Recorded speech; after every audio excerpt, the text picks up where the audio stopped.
Shabbat shalom, glory and honor and power and blessing to Father Yahweh, the only true God, the God of Abraham, Isaac, and Jacob, the God of his chosen ones, Israel, the God and Father of Messiah, Yahweh, the Lamb sacrificed for the sins of his people.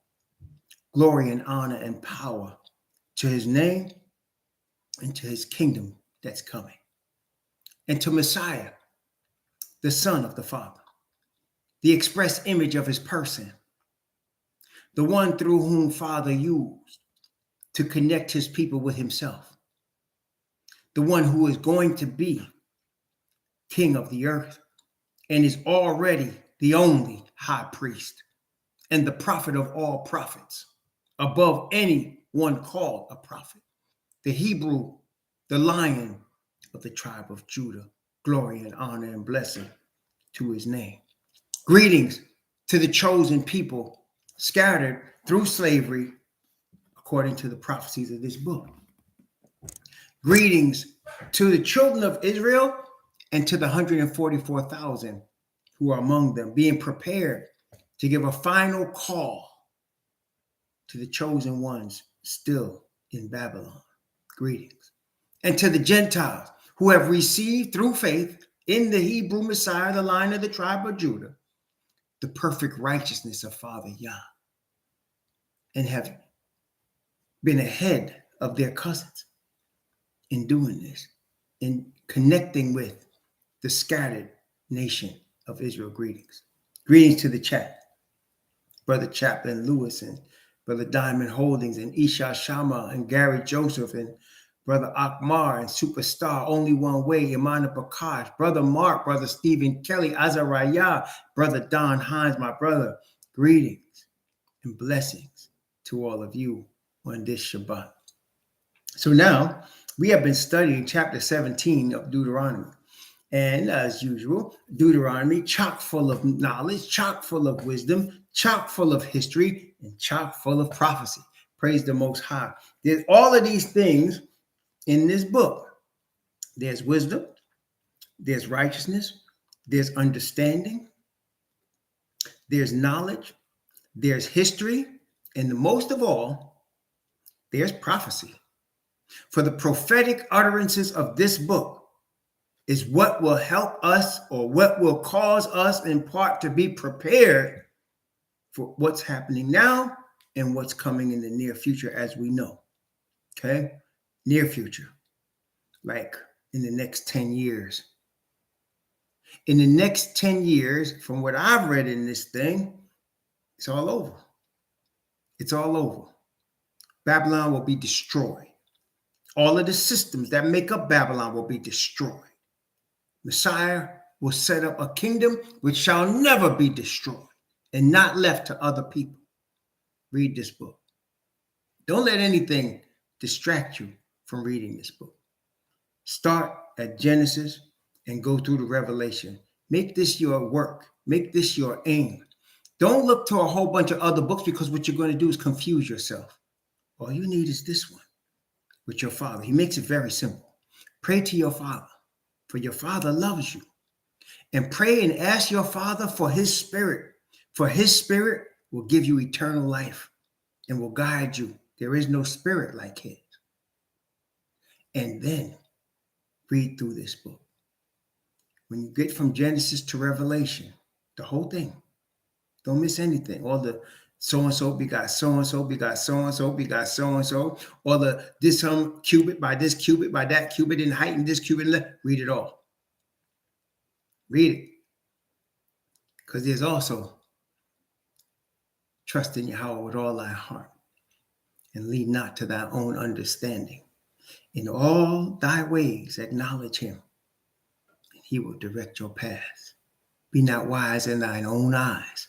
Fear Yahweh and depart from evil. And it shall be health to thy navel and marrow to thy bones. When you honor Father Yah, he's going to bless your way. There's pearls, there's beautiful things in here to guide you and direct your path. You are his servants. And as his servants, he has a message for you that he doesn't have for the rest of the folks. He doesn't have the message for everybody. It's for his servants. You know, just discussing this with my wife today. There's some doctrinal things that people ignore. Of course, we know Christianity is a man-made religion. So therefore, they're going to ignore certain things that don't justify the existence of such a false religion. And I'm sorry to offend you, Christians, but I'm just telling you the truth as I have actually read this book. But let me say this. The book testifies that man was made in the image of Father Yah. Then it testifies that woman was made in the image of the man. Let me say that again. Man was made in the image of Father Yah, and woman was made in the image of the man. Two witnesses. We know that Adam was made directly from Father Yah's hands, and that Father Yah took a rib from Adam and made the woman. See? That's one witness. Second witness is what Paul says directly. Man was made in the image of Yah, and woman was made in the image of man. Okay? Now, just so as that follows, so it follows this. Israel was made in the image of Yah. They were called by Yah himself. Not only called as a people, he actually named the people. The people did not name themselves Israel. He named them Israel. As he named their father, Israel, who was Jacob, as he named Jacob's father, Isaac, who was not even born yet, as he named Abraham into Abraham, he named his chosen people. Chosen people did not name themselves. He named them. Okay? And he called us after his name. And he said, you only, of all the families of the earth, I have chosen only you, who I named after my name. And I've only given you my statutes and judgments. So let's follow this logically, okay? Let's follow this logically. If the Father doesn't change, the Bible says he doesn't change. And if he said, I've only called this people, that's it. I haven't called nobody else. I haven't taught nobody else but myself. I've only given myself to this people. If that is true, and you're not of that people, you're not of them. You weren't born of that people. You weren't born of the Israelites. You weren't born of the bloodline. How do you gain salvation if you weren't born of the bloodline? So in other words, he created Israel. And he said, I'm only teaching them my stuff. And you're not Israel. You're born of Japhet or Ham. Or you're born of Shem, but not of the Israelite Shem. How do you get salvation then? How would you understand the knowledge of the Creator? Wouldn't it make a logical sense that you would have to find Israel? You would have to find Israel, and Israel would teach you about the one that gave them the statute. Does that make sense to y'all? I'm just asking. Does that make sense to y'all? I mean, doesn't it? You need to find a Hebrew. And the Hebrew will teach you what was given to him. It was given to him to teach you. You got me? Okay. So when the Hebrew that was ordained to give light to the earth is in darkness, doesn't it then make sense that the whole earth would be in darkness? Does that make sense? So in other words, if the Hebrew who was ordained to teach the Gentiles is in darkness, then the earth is in darkness. And if the earth is going to come to light, that light would have to first be sparked in the Hebrew. Does that make sense to you? So for the awakening, it's very important, this awakening, because not only does it awaken the Hebrews to who they are and brings them back to their father, it also now gives opportunity for the children of Japhet, the children of Ham, and the children of Shem that are not of Jacob's bloodline to also come to the truth.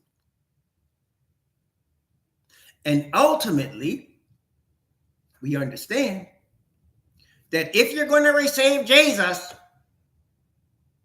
You're receiving a Hebrew because that's the only way you can get to the Father. Okay? And Messiah told us, I'm going to my Father. And I need to go to my Father so that you can receive power. And when he said you, he wasn't talking about the whole earth. You know how I know that? We studied the other day about the Day of Atonement, did we not?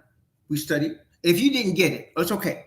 Go ahead and look in the Bible series, the Deuteronomy Bible series. We did one in 2018. We're doing one now. This is what we at now, right? So you can go back and look, and you can study when we did chapter 16, and we studied the Day of Atonement, and we studied the feasts. And you can understand the Day of Atonement and the feast was not given to everybody.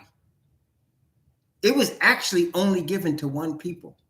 In other words, when it was Israel's high priest from the tribe of Levi went into the sanctuary that was only Israel's sanctuary for the Most High, and he went there on behalf of the nation of Israel. He didn't go for everybody. He wasn't there on behalf of the Babylonians. He wasn't there on behalf of the Romans. He wasn't there on behalf of the Greeks. He wasn't there on behalf of Cush or Mizraim. He was there on behalf of Israel.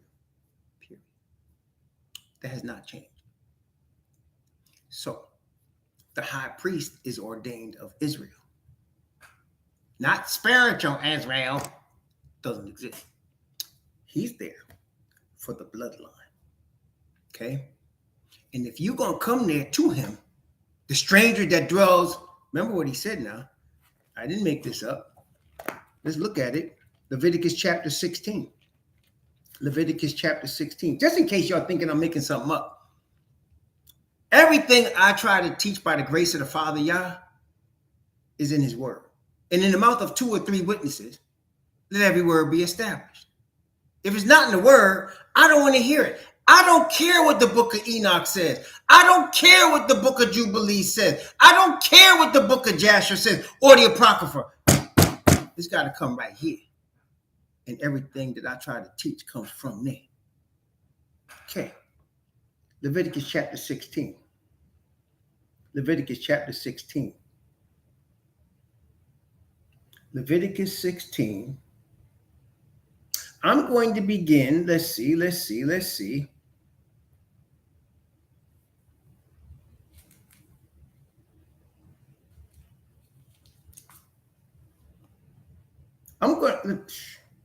I'm trying to see where I should start to make this efficient.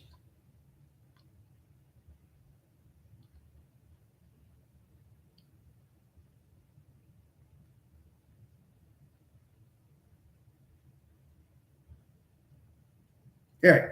I'm going to start here. I'm going to start at verse 20. And I'm going to go from verse 20 down to verse 30. This is Leviticus 16 from verse 20 to verse 30. Okay, 11 verses from verse 20 to verse 30, Leviticus chapter 16. And when he hath made an end of reconciling the holy place and the tabernacle of the congregation and the altar, he shall bring the live goat. And Aaron shall lay both of his hands upon the head of the live goat and confess over him all the iniquities of the children of Israel, and all their transgressions and all their sins, putting them upon the head of the goat. And he shall send him away by the hand of a fit man into the wilderness. And the goat shall bear upon him all their iniquities into a land not inhabited. And he shall let the goat go in the wilderness. And Aaron shall come into the tabernacle of the congregation and shall put off the linen garments which he put on when he went into the holy place, and shall leave them there. And he shall wash his clothes. He shall wash his flesh with water in the holy place, and put on his garments, and come forth, and offer his burnt offering and the burnt offering of the people, and make an atonement for himself and for the people. And the fat of the sin offering shall he burn upon the altar. And he that let go the goat for the scapegoat shall wash his clothes and bathe his flesh in water, and afterward come into the camp. And the bullock for the sin offering and the goat for the sin offering, whose blood was brought in to make atonement in the holy place, shall one carry forth without the camp, and they shall burn in the fire their skins and their flesh and their dung. And he that burneth them shall wash his clothes and bathe his flesh in water. Afterward shall he come into the camp. And this shall be a statute forever unto you, that in the 7th month, on the 10th day of the month, ye shall afflict your souls, and do no work at all, whether it be one of your own country or of a stranger or of a verse 29. Whether it be one of your own country or a stranger, was something about that stranger. What about it? That sojourneth among you. Not just any stranger. One of your own country, a bloodline Hebrew, or a stranger, a non-bloodline Hebrew, that dwelleth among you, Israel. For on that day shall the priest make an atonement for you to cleanse you, that ye may be clean from all your sins before Yahweh. There you go. So now you got the Hebrew and those strangers that are among the Hebrew, that take hold of the Hebrew covenant, that take hold. You can listen. Can you be among a people you can't stand? Can you be among the people that you hate? Can you actually dwell among the people that you want to lynch, destroy, deny? Can you actually be among them and say that you're with them? No, you can't. So the people that are not of the Hebrew bloodline that want to come to this truth, they can, but they got to come through a Hebrew. You got to come through a Hebrew. Okay? Because why? Because we just better than you? Nope. It's because Father Yah has ordained the order, just like he did for the man and the woman. He made a man and he made a woman. As much as people try to tell you they're the same, they are not the same. A man is different from a woman. Period. End of story. Physically different, mentally different, emotionally different. They're just different beings. The Father made both. He made a woman that a woman, and he made a man that a man. You try to make them the same, you're going to cross it up and mess them up. That's what people are trying to do today. We are all equal. No, you're not. You're not equal. You're not the same. You're completely different. That's why one's a man and one's a woman. Now, both have this in common: salvation through Messiah. Both have that in common. Okay? Whether it be man or woman, whoever it be, salvation through Messiah. Yes. But don't try to say, because of that, you're all the same. You're not the same. A man is a man and a woman's a woman. Try to make a woman into a man is to confuse the whole situation. Try to make a man into a woman is to confuse the whole situation. And that's what the Father said. He is not the author of confusion. A man is a man and a woman is a woman. Okay? Period. End of story. And the Hebrew is a Hebrew. And the stranger is a stranger that comes among them. There's bloodline and there's grafted in. He made it like that. Okay? He made it like that. There you go. Okay? So now, I've had all that to say, as Father made the man in his own image, and made the woman after the image of the man, and they together make one, Father made Israel as his chosen ones. And those that want to come to be in salvation with Israel can be grafted in with Israel and become one. But they might be grafted into Israel. You understand? And I get all of this from here. I don't get it from man's philosophy. I didn't make it up. I get it from the book. Now, every human being has to decide whether you want to obey this book or not. That's everybody's choice. That's not my choice. My choice is put my whole weight, soul, trust in this book. Without one deny, without one plea, and this is the key I'm telling y'all, brethren, from my own experience. I'm just sharing with you my experience here. Most people on the planet Earth misplace their trust. Would you? And I think we can all have an experience in our life where our trust was misplaced, right? We've misplaced our trust. And we usually get hurt bad when we misplace our trust. You know, you put your whole trust in someone or something and it disappoints you. And those are the things that hurt the most in life, isn't it? But I have learned in my own experience that I can put my whole weight and trust on this word. I defend this word. You want to lose me as a friend? Tell me you don't want this word, but you've read it, you don't believe in it, and you don't want no parts of it. And then don't call me your brother then. I could be an acquaintance of you then, because you could believe what you want, but you're not my brother. Not no more. I had a dude, I invited him over my house. He called himself an Israelite. He called himself an awakened Israelite. And he came in and he said, this book got all kind of errors in it. It's got mistakes in it. It's filled with errors. I'd rather go, and he named another book. I said, you know what, brother? You do what you do. Don't call me no more, though. Don't call me no more. Don't come over. We done. And he was young and new in the faith. See what I'm saying? And I prayed. I said, you know what, Father? He don't know what he's saying. I told Father, I said, you don't know what he's saying. He'll learn. But don't do that. Because my whole weight, trust, and belief is in this book. And I don't even make no apologies for it. I'm just leaning on it with everything I got, trusting in it with all my heart. And I believe that's the secret for me of connecting with my Father. I believe that. See, I believe that. So, you have to have your own experience and come to that conclusion for yourself. But my advice, if I may so say, be so bold, is you can put your whole weight, trust on this without even, like I used to, when my kids were little, I would put them on the car, stand them on the roof, not the roof, but on the hood of the car. And I would say, jump, Daddy's going to catch you. And they had to trust me, and they'd jump, and I'd catch them. And that's like life is. You can't do that with everybody, right?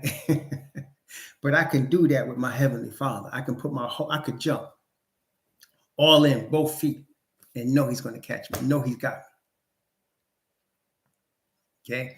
And that's what is a spark that will develop into a flame of the Spirit and cause you and your Father to become one, cause you to be standing on that sea of glass, because you jumped into his word and you just completely trust in it. That's why when somebody comes to me with another book, I don't want to hear it. I really don't. Well, you got to look at this book, Joshua. You got to look at this book. People say, well, what about the Apocrypha? It was in the original King James. It was placed. What part of placed? Y'all understand what that means? Like, it wasn't part of the word. It was placed in the word. Do you understand the difference there? So in other words, when William Tyndale translated the Old Testament and the New Testament he didn't have no Apocrypha. When he was put to death and the Church of England finished what he was doing with what we now call the King James Bible, the Church of England placed within that book the Apocrypha. That's why it says in one section, the Bible, and it says in another section, Apocrypha. It's not the original work with the word of the Most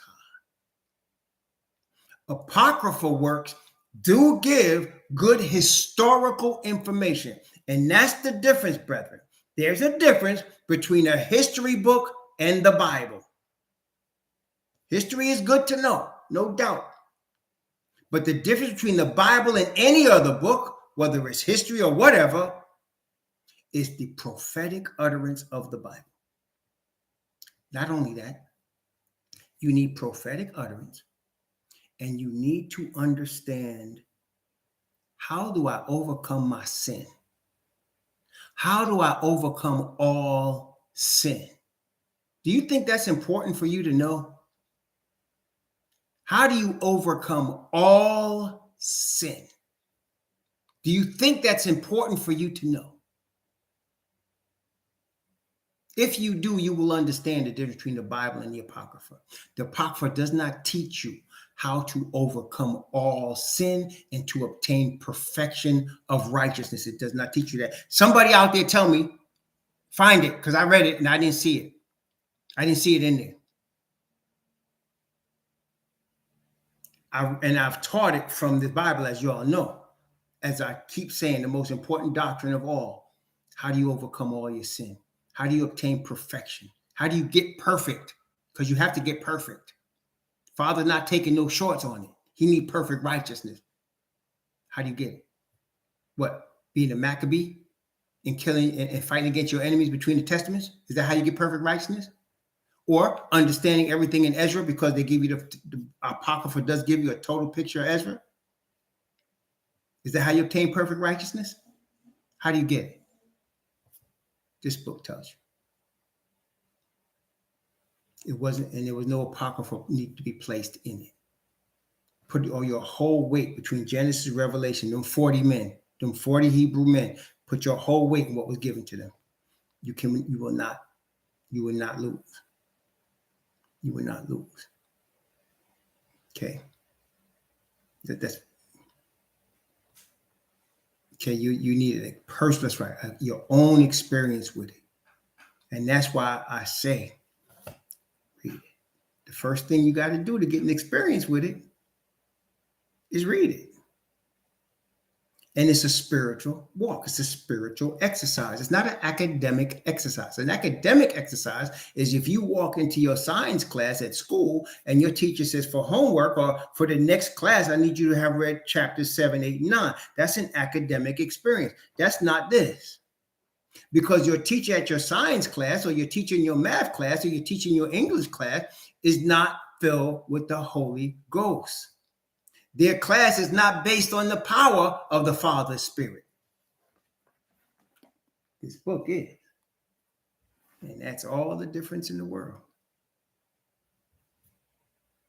So it's a spiritual exercise. Therefore, when you're physically looking at this book and you're looking at these words on the page, you're seeking the Spirit of the Father to guide you through it.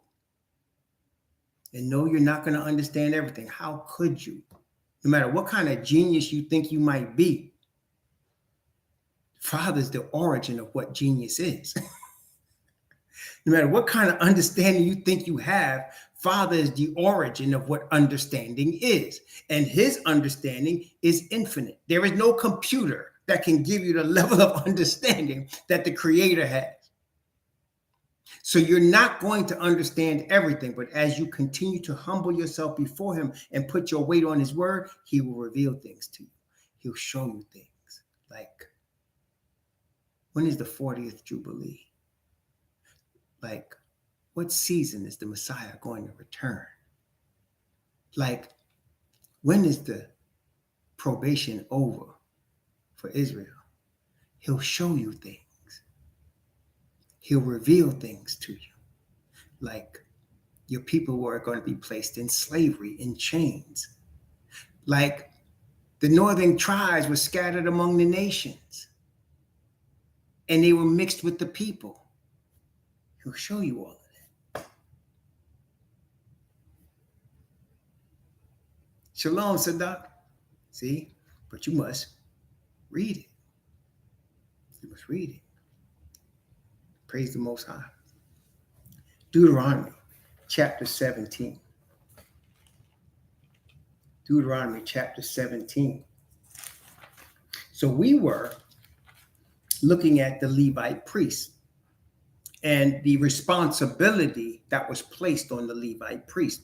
And again, there are a number, like the Bible there's a lot of Levite prophets in the Bible. Moses was a Levite prophet, right?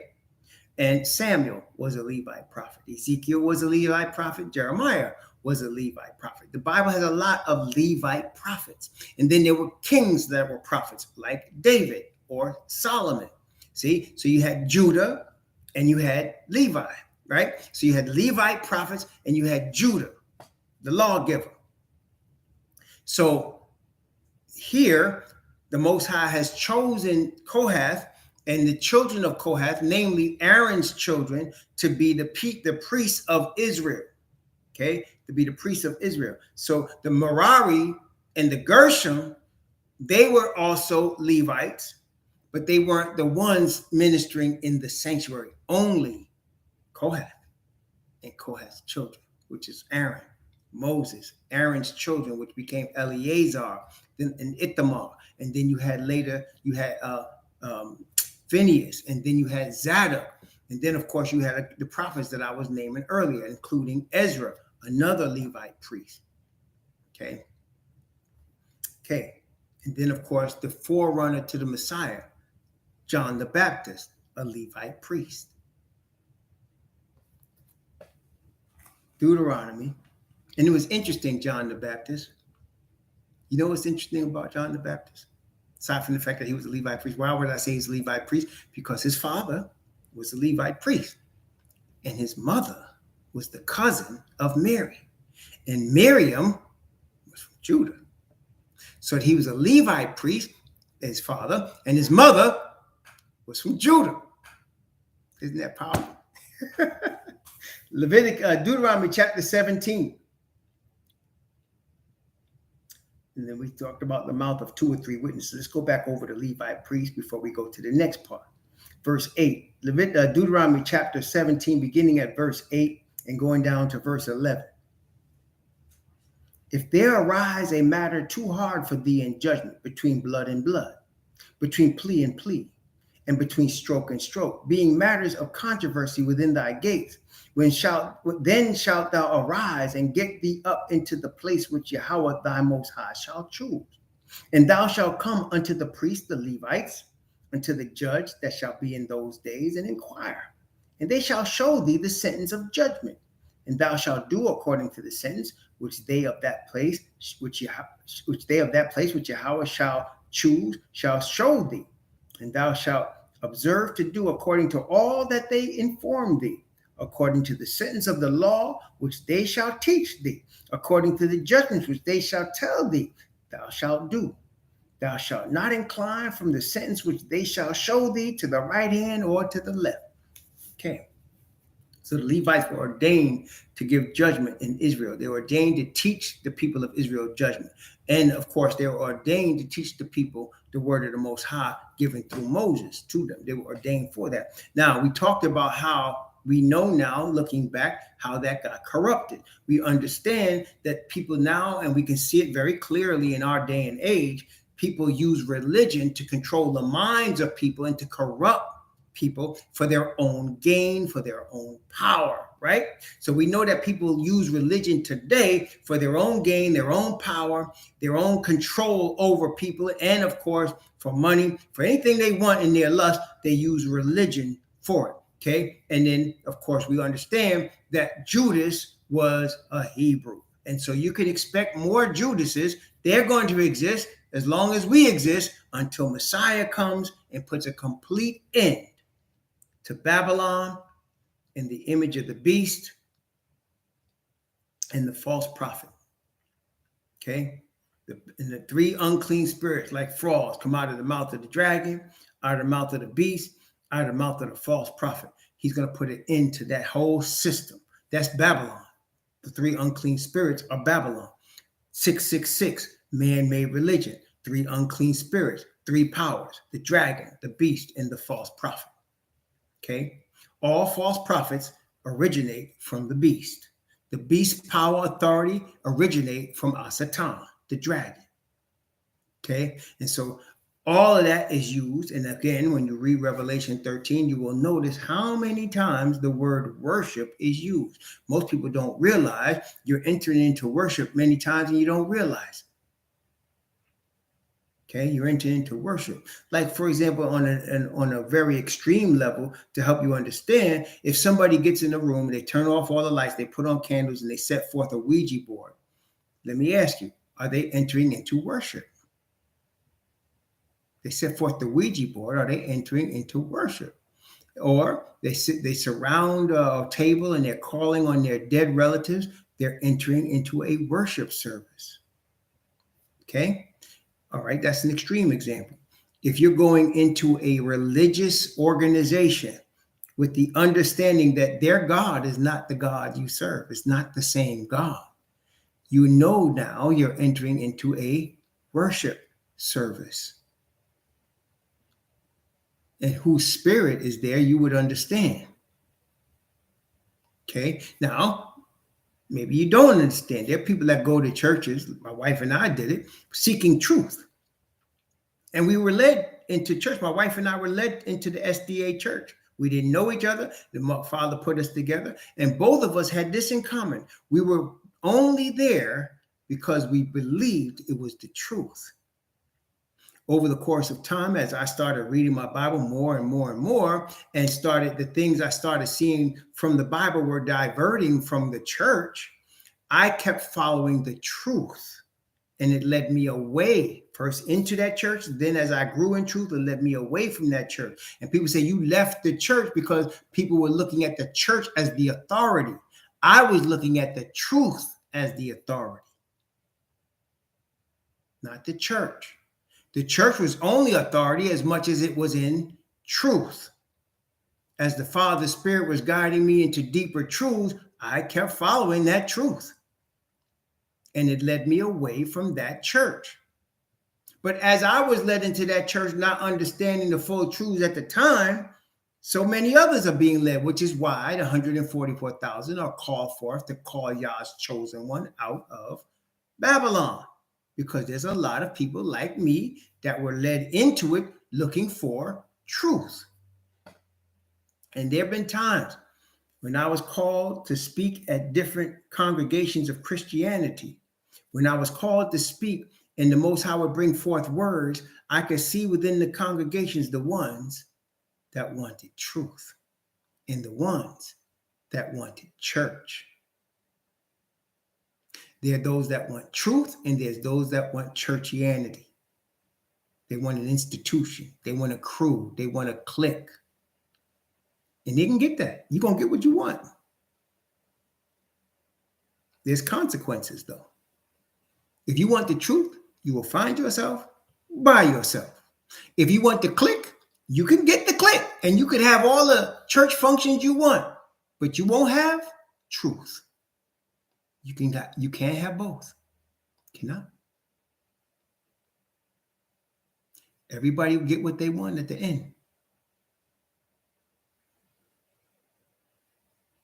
And so as you're seeking truth, you're led down a certain path. That path is going to take you twists and turns, and it's going to take you into places and out of places. You're going to meet people, then depart from the people, because it's all in your journey to truth. If that's what you want. Not complicated. It's not. But what it is a departure from the things of this world. Okay. Deuteronomy, we saw here, the Levites were called to give the truth to the Israelites. They were called to give truth to Israel. We can saw later, even in the same book, how over and over again, the Levite priests got corrupted. They got corrupted. And they got corrupted because they started using influence to get power. It got to the point where we know when Messiah came on the scene, they had created their own organization called the Sanhedrin, with the factions of the organization basically made up of various offshoots, two of the most prominent ones being Sadducees and Pharisees. And it got to the point where their lust for power and money caused them to join forces with Rome. That's always how it ends up, brethren.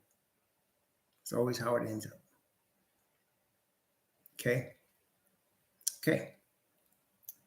Deuteronomy chapter 17, beginning at verse 12. This is important. Beginning at verse 12, going down to verse 15. Deuteronomy chapter 17 from verse 12 to verse 15. And the man that will do presumptuously and will not hearken unto the priest that standeth to minister there before Yahweh thy most high, or unto the judge, even that man shall die, and thou shalt put away the evil from Israel. And all the people shall hear and fear and do no more presumptuously. When thou art come into the land which Yahweh thy most high giveth thee, and shalt possess it, and shalt dwell therein, and shall say, I will set a king over me, like as all the nations that are about me. Now this is the thing. Notice he said, if you do presumptuously and you want to disobey the priest, you should be put to death. You know why? Because you got another option. What is your other option? You could leave. See, that's the thing about the Most High. You want to leave? You could leave. You're in the land of Israel, given to the chosen people by the Father Yah. If you don't want to obey his laws, his statutes, his commandments, you could leave. Go to Zidon. Go to the Philistines. Go to Mizraim. Go to Cush. You could go to Assyria. You could go to all of them, the children of Heth. You could go all of them. Don't try to stay in Israel and do that foolishness, because that's by the laws. That's like saying, I want to stay in the United States of America, but I don't want to obey any of the laws. I want to rob banks. I want to discriminate. Okay. I want to rig elections. I want to change the Constitution. Well, if you want to do all that, don't stay here and do that, because they're going to put you in jail. They may even put you to death. I guess some people get away with it, but I'm just saying in general terms, leave. Don't stay here and say you want to break their rules. Or I see people go to places like the Philippines. People go to the Philippines. Americans go to the Philippines, especially this is the Caucasian males. They go to the Philippines and they want to make the Philippines into a version of America. And they end up getting in trouble. Okay, they end up getting in trouble. Why? Because that's the Philippines. It's not America. You came there. See? You're not supposed to change their rules to make it your rules. But somehow people think they're going to do that. And that's why you have a lot of people around the earth that resent Americans, because they go to other countries. They expect you to speak English, even if your native language is not English. They get all upset if you don't know English. And if your nation is different from theirs, they start breaking on your nation as if you need to change for them. Nah, leave. Don't try to stay in their land and tell them how to run their land. But you see, on a different vein, but Americans are used to doing that, aren't they? But anyway, here in Israel, he tells you, don't do presumptuously. Don't come in here in this land and where I've delivered to y'all and give your statutes and judgments and set you up with a priesthood. And now you're going to tell me you're going to go somewhere, you're going to do what you want to do and worship another God and break all my laws. You should leave. And because you know what? If you don't leave, you might die. They didn't play that in Israel. In other words, in Israel, you try to go into the back room and have sex with the same sex, you're going to die. They don't play that. You try to rape a woman, they catch you, you're going to die. They know, no, there's no plea. There's one sentence for you. They don't play that. So you can't come in this land and think you're going to do what you do. No, you're not. You could do that in Babylon, but you can't do it in Israel now. That's why it's important, brethren, that we understand perfection of righteousness and that we receive of the Father's spirit of perfect righteousness, because we receive of the Messiah who give us the Father's perfect righteousness and pleads on our behalf his own blood, that we might be cleansed from our perversions, that we might be cleansed from our sin, and that we might be in line with the perfection of his covenant, which is a representation of his very character.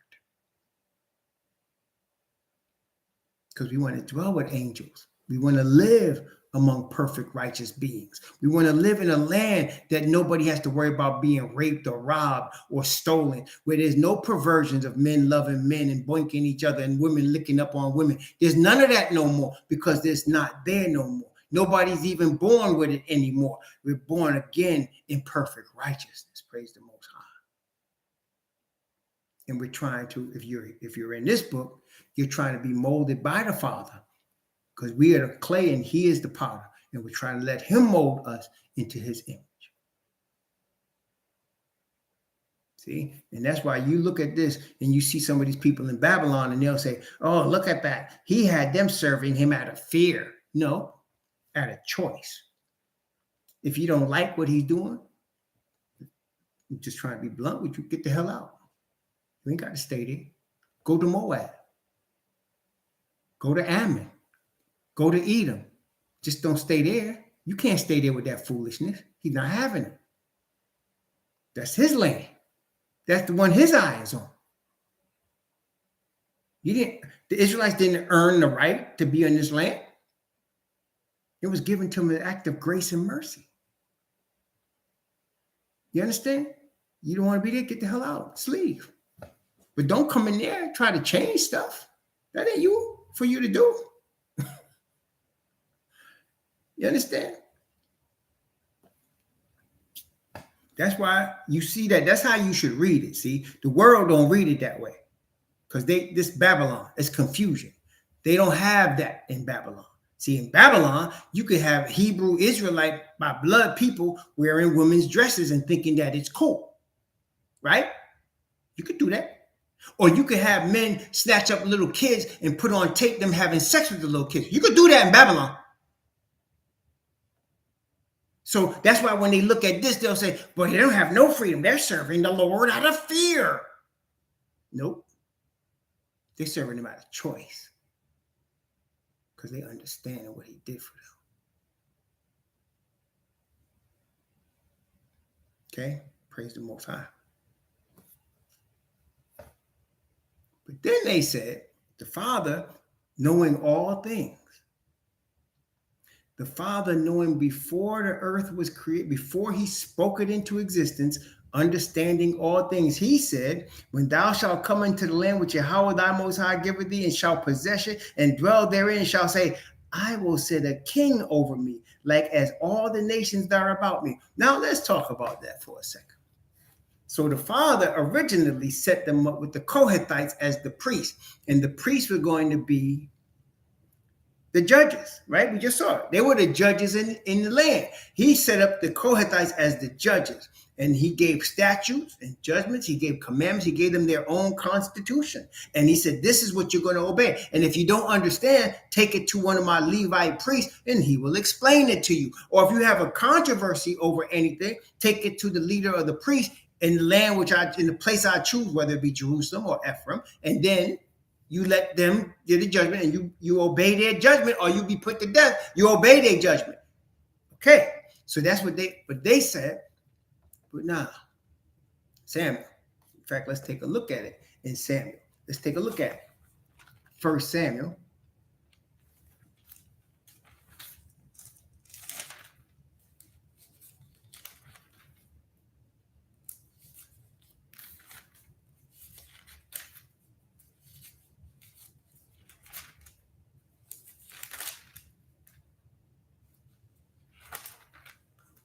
First Samuel, let's see.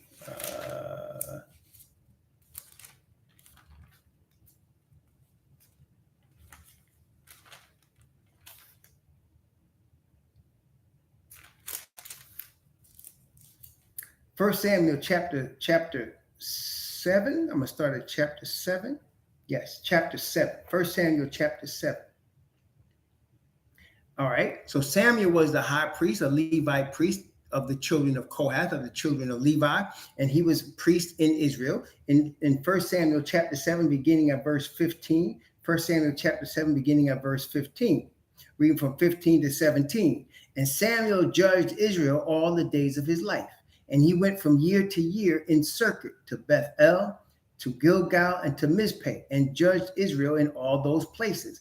And his return was to Ramah, for there was his house, and there he judged Israel. And there he built an altar unto Yahweh. So the altar, and of course, these areas that he was in Ephraim.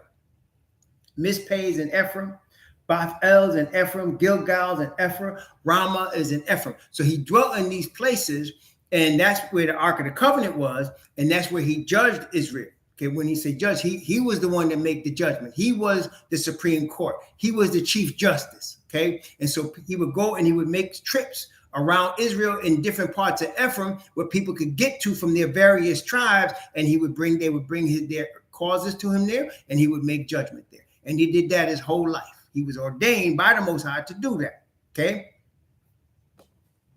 1 Samuel chapter 8. 1 Samuel chapter 8. I'm going to start at verse 1, and I'm going to go down to verse 5. And it came to pass when Samuel was old that he made his sons judges over Israel. And the name of his firstborn was Joel. And the name of his second was Abijah. And they were judges in Beersheba. And his sons walked not in his ways, but turned aside after lucre's money.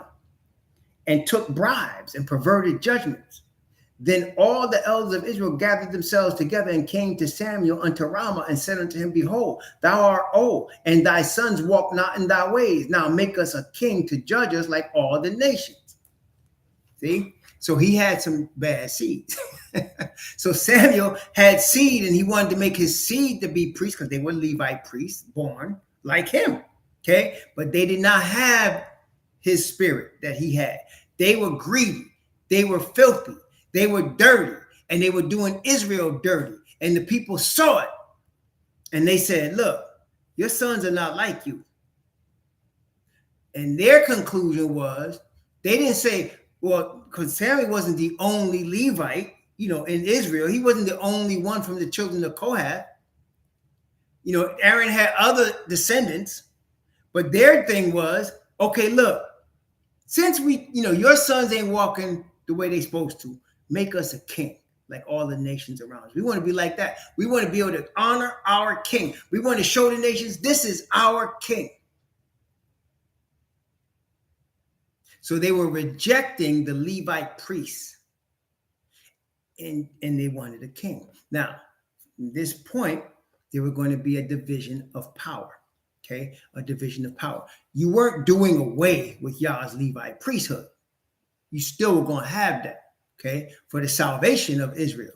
But now you're going to have a monarch that was going to rule Israel. So you had the division. You had the rulers of Israel, but you had the Levite priesthood.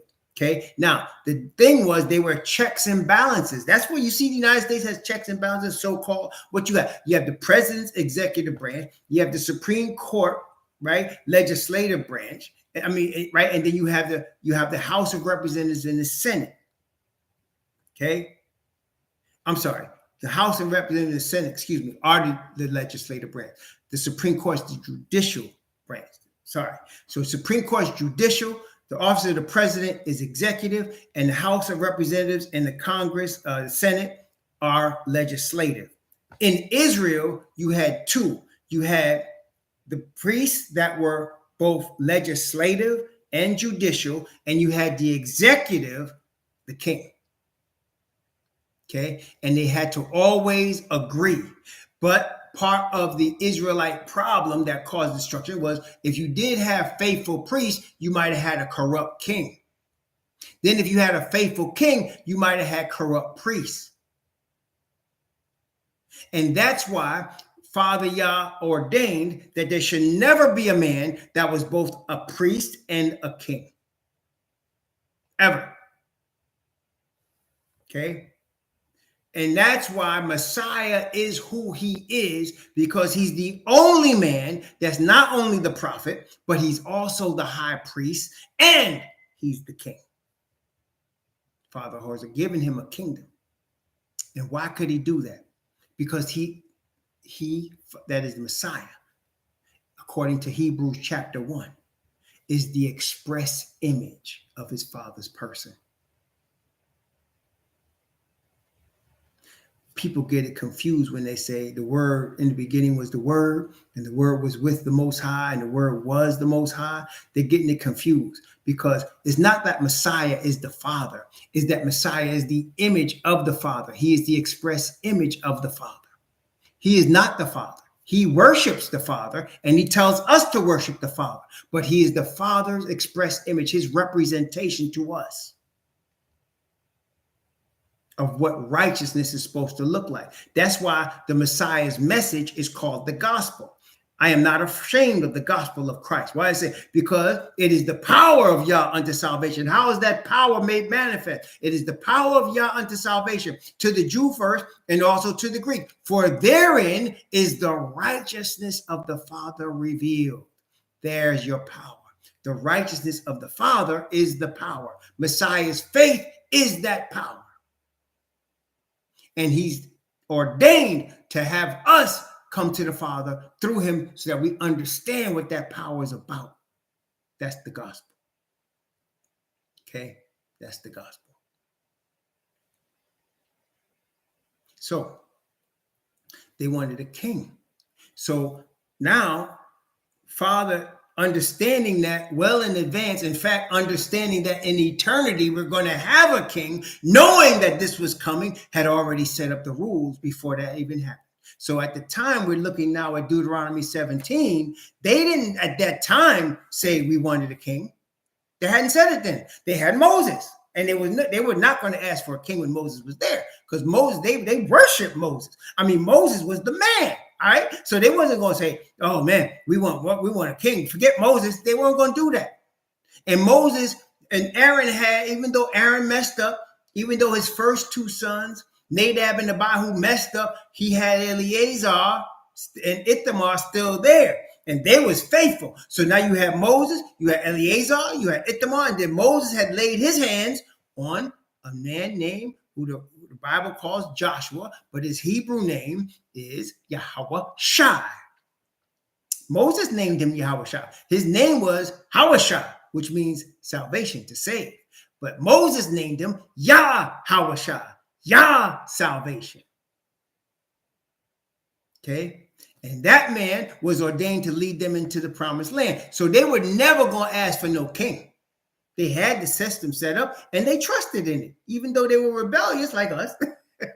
But they trusted in the system. It wasn't until later, when Samuel's sons came and started acting a fool, that they used that as the reason to say, listen, give us a king. And so the Most High gave Moses this manuscript, this testimony, this judgment, this statute, that if they wanted a king, this is how they were going to do it, right? So he was prepared for them beforehand, because we know later on, Revelation chapter 19, Father already understanding all things and knowing all things before the foundation of the earth ever came into being, he had already ordained Israel and Israel's king. Revelation chapter 19, verse 11, from verse 11 down to verse 16. Revelation chapter 19, from 11 through 16. And I saw heaven open, and behold, a white horse. And he that sat upon him was called Faithful and True. And in righteousness he doth judge and make war. His eyes were as a flame of fire, and on his head were many crowns. And he had a name written that no man knew but he himself. And he was clothed with a vesture dipped in blood, and his name is called the Word of Yahweh. And the armies which were in heaven followed him upon white horses, clothed in fine linen, white and clean. And out of his mouth goeth a sharp sword, that with it he should smite the nations. And he shall rule them with a rod of iron. And he treadeth the winepress of the fierceness and wrath of Al Shaddai. He hath on his vesture and on his thigh a name written, King of Kings and Lord of Lords. You see, you want to be proud of your king, right? You say, this is our king. That's why they say in Isaiah, no, this is our God. We are waiting for him. He will save us. This is Yahweh. We rejoice and be glad in his salvation. That's what Isaiah said in Isaiah 25. And so that's what everybody wants. That's what they wanted. They say the other nations would coronate their king, and they would give their king honor, and the king would come on his horse and on his throne, and they'd be powerful. And they was like, that's our king. Every nation had it. The Philistines had it. The Egyptians had it. They all had it. Israel didn't have it. They said, we want a king like the other nation. We want somebody we can look up to and be proud of like that. Okay. We got that covered for you. No, it was written on his clothes. It's not a tattoo, obviously. How do we know it's not a tattoo? Because most I said don't put no marks in your skin. So it's going to be on his clothes. Yeah, on his clothes. On his vesture. So it said on his vesture, on his thigh. His vesture is the clothes. Yeah. So the Father not going against his own word, right? We know that. Good question. And that's how we know. That's what he just asked. Is it a tattoo? Well, we know it's not a tattoo because he's already commanded us not to put that on our skin, right? You understand? I'm glad he asked the question, because that's how you see. He's commanded, so we know it's not a tattoo. Well, then what is it? It says on his vesture. That's his clothes. Good question. Praise the Most High. Okay, back to Deuteronomy 17. So now he said, if you want a king, this is how you're going to do it. Now we have to understand. In Deuteronomy 17, again, we all understand this who've been doing this a while, but if you're new, let me just explain. Deuteronomy is a word given from Father Yah to Moses, for Moses to give to the Israelites, because Moses was going to die. He was ordained to die before they went across the Jordan River. So Moses is given this final address that he received from Father so that he could give it to the Israelite people. That's what this is for. Deuteronomy is not written for the Babylonians. It's not written for the Iranians. It's not written for the Mizraim or the children of Ham or the children of Yafet. It was written for Israel, the bloodline. And so he's giving the bloodline this information. Okay, bloodline, if you ever want a king, this is how you're going to do it. Deuteronomy chapter 17. Beginning at verse 15. Thou shalt in any wise set him a king over thee, whom Yahweh thy most high shall choose. One from among thy brethren thou shalt set king over thee. Thou mayest not set a stranger over thee, which is not thy brother. So let's start right here. See what you're seeing, like in countries like the United States or other countries even, they get this from the Most High. You can't have nobody that's not a bloodline Israelite as your king. And then he said, Yahweh chooses who the king is. Now, let me ask you a question.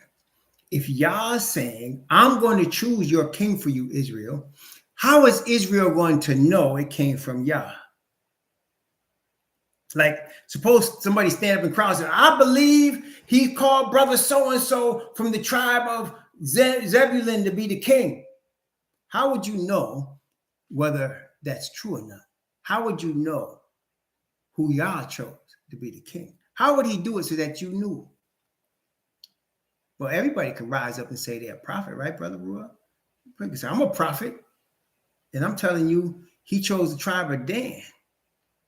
Well, the first thing we would know is this. And tell me if you will understand this.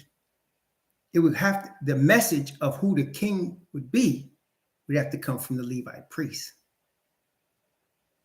Does that make sense? If he's going to tell y'all that there's going to be a king, he's going to bring that message through his Levite priest. Right? That makes sense to you? So just like when Saul was chosen, how did they know Saul was chosen? Samuel was sent by Yah to anoint Saul. How did they know David was chosen? Samuel was sent by Yah to anoint David. So that every king received an anointing, and they must receive that anointing from a Levite priest. Let's take this a step further. Was Messiah anointed? Was he baptized? Who declared he was the Messiah and baptized and anointed him? Who did that? How did the Israelites know this was the one? It was John. John baptized him. Who was John?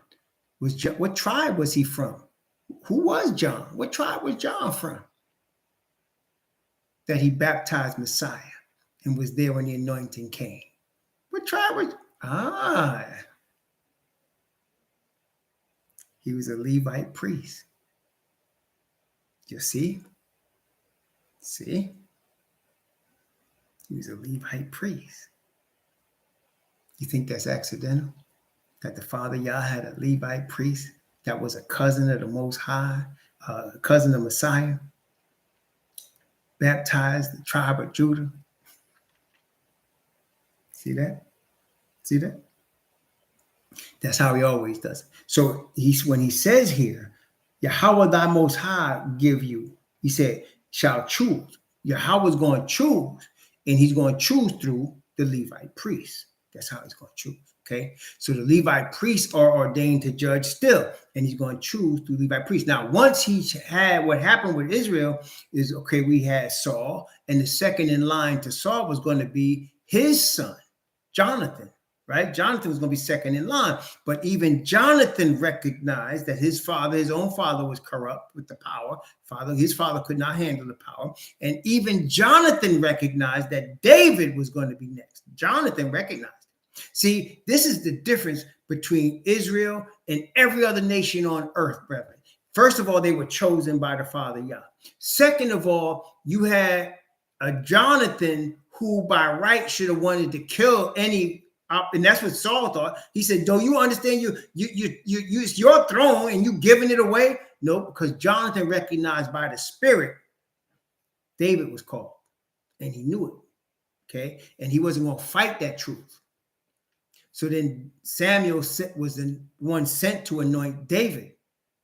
Jonathan knew that. But then after David was told that his son was going to sit on the throne forever. Based on that knowledge, Israel is saying, okay, so from now on, whoever is king must come from Judah, from David's lineage. Y'all understand that? So that's why they were looking, every king, they were looking for a Messiah. Every king. And so when Messiah, the actual real Messiah, actually arrived, that's why the disciples said, wilt thou at this time restore the kingdom of Israel? Because they had David's son. They knew he was Messiah. They saw him raise the dead. They said, okay, and now he came from the dead. And they said, okay, now we know who you are. We got you. You going to give the kingdom to us? Yeah. Now? You going to do it now? And the Messiah said, no, not now, but it's not for you to know the times or the seasons, which the Father has in his own power. Okay? It's for us to know. Praise the Most High. It's for us to know in the latter days. Praise the Most High. That's where we live. We live in the latter days. Praise the Most High. It's for us to know. Okay? But that's what happens. So now we have a king. Father is the king of all, but he has put on this earth for us to have a king. That's why I used to say the world is going to end. I don't say it like that no more. I say Babylon is going to end, because the world itself, the earth, the dirt, the rocks, the trees, it's going to be here forever. The earth is never going away, but Father now has to clean it, does he not? So he first starts with cleaning his chosen ones. He cleans us through Messiah, and he must start with cleaning Israel first, and then the Gentile. So he cleans us and he cleans the Gentile with the message that he gave us. And after he cleans his chosen ones, and he's already received, Father has already given the book of life. He already has the names in there. He knows who's going to be in there already. We don't know yet, but he knows. It's not for us to worry about that, but to be faithful to Father Yah. It's for us to be faithful. So now he has his populace of his new kingdom. He has the populace, he has his servants, he has his chosen Israelites, and he has his king. So now the next thing is to prepare the earth itself for us. So he's already got the new Jerusalem prepared, made without hands. He's got the temple made without hands. So now he's going to redo this earth. He's going to redo the whole thing. And then the Bible says, we're going to build the old waste places. We're going to raise up the foundations of many generations. Okay, that's what he's got ordained. So first he cleans us, which is, again, the first step of leaving Babylon is to leave Babylon's worship system. You must leave Babylon's religions. You must leave Babylon. And all religions that are not the God of Abraham, Isaac, and Jacob alone, with his chosen people alone, are false. The Bible says it. I didn't make that up. It says all the gods of the nations are idols. Yahweh made the heavens. Okay. All right. Deuteronomy chapter 17. So he's going to tell them, first of all, he said, you got to be an Israelite. It's going to come from the priest. Priest going to tell you. Okay. Verse 16. But he shall not multiply horses to himself, nor cause the people to return to Egypt, to the end that he should multiply horses. For as much as Yahweh hath said unto you, ye shall henceforth return no more that way. Why did he have to say that? Because if you read Jeremiah, they were wanting to go back to Egypt. And they were led by Judah. It was Judah that was telling the people, we need to go back to Egypt. And Jeremiah was saying, no, Father wants us to stay here. And it got to the point where they said to Jeremiah, they said, go inquire of the Most High for us. And whatever he shows you, we're going to do. So he came back, went to them 3 days later, and he said, this is what the Father showed me. Stay right here, and he'll bless you. And they said, Father didn't send you. Because we're supposed to be lighting incense to the Queen of Heaven. We need to go to Egypt. And he said specifically right here, don't ever have the king lead you back to Egypt. And that's why Jeremiah was saying, no, if you go to Egypt, he's going to destroy you there. You're going to destroy you there. They didn't listen.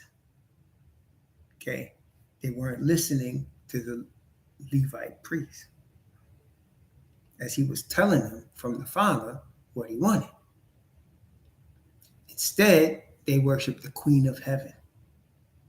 And they went back to Egypt. That's why he said, I told you, you're not going back that way. Don't go back to Egypt.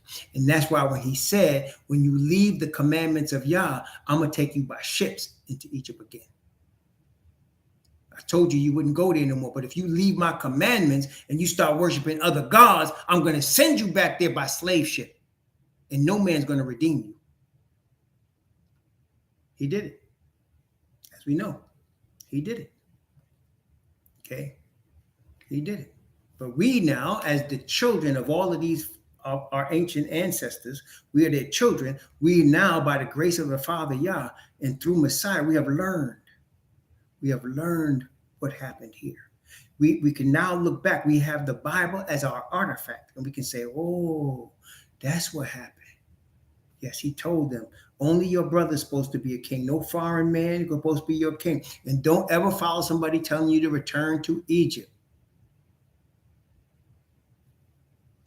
There you go. And he said, you should not multiply horses unto himself. Okay. Don't enrich himself off the people.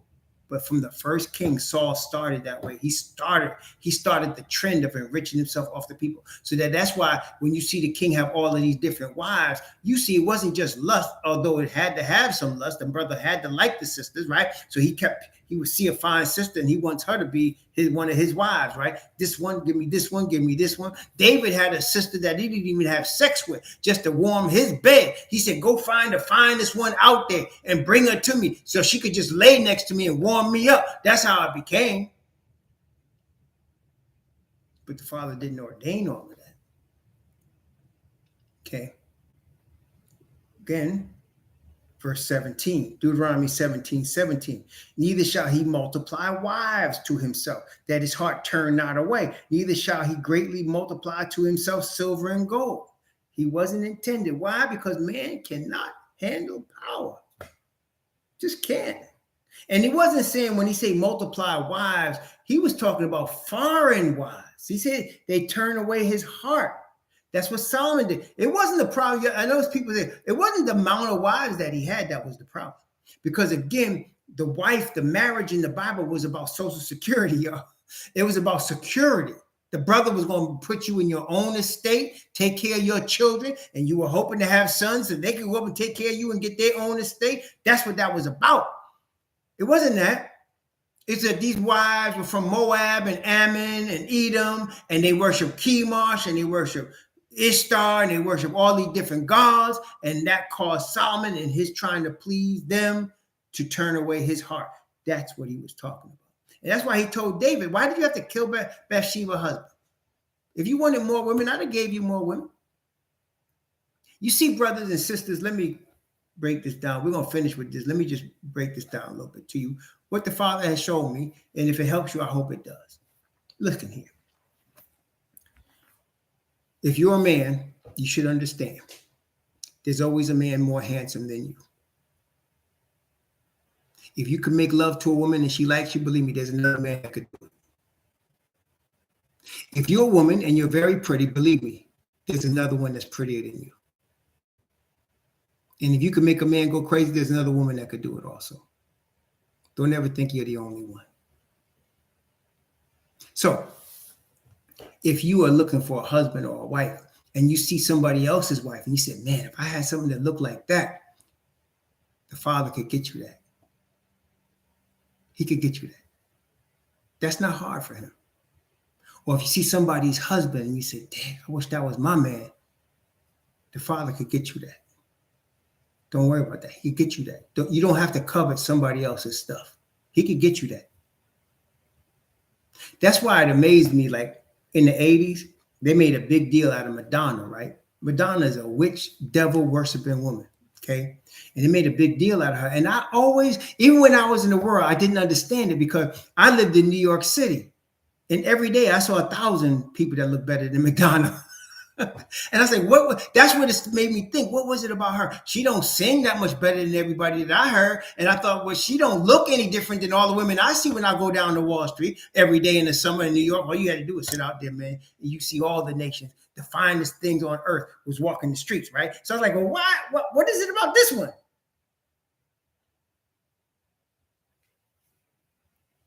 See, because there's always, everybody's unique, but you can get something out there like that. The Most High, that's no problem.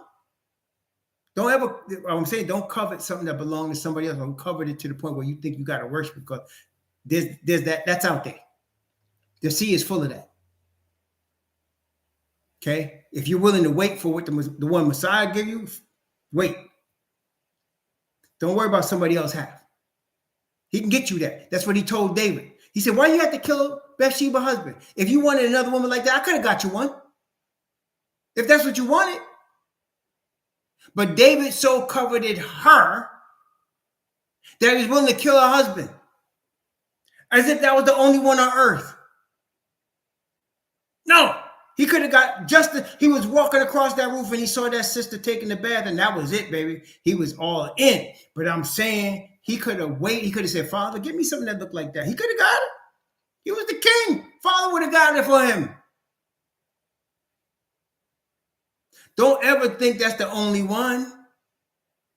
Every human being is unique, but he know how to get you what you need and get you what you want. Okay, but you got to wait on him. Don't start looking at somebody else's stuff like that's the only thing. Oh, you got to have that? That's selfish. That's extremely selfish. You understand that? That not only covetousness, which is breaking the commandments of y'all, it's selfish. If you see something out there that looks good, and the Father, he can get you that. He can get you that. There's no problem. Don't start being selfish and start thinking you got to have that one if it belongs to somebody else, or you're not supposed to have it. He can get you that. That's no problem.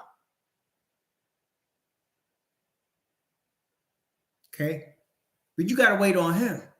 Don't start doing your thing, because then you're going to get in trouble like David did. So when he talks about multiplying wives, that's what he's talking about, women that will turn your heart away from following y'all because they worship other gods. And you start getting covetous with these women and start thinking, oh, that's the queen. No. No. Not if they worshiping another god. No, they not. Praise the Most High. Praise the Most High. Well, we'll come back in a little less than an hour. Probably about 1:45 we'll come back. And we'll continue our study here in Deuteronomy chapter 17. May the Most High bless you and keep you. May he cause his face to shine upon you and be gracious unto you. And may he lift up his countenance upon you and give you peace. Sure.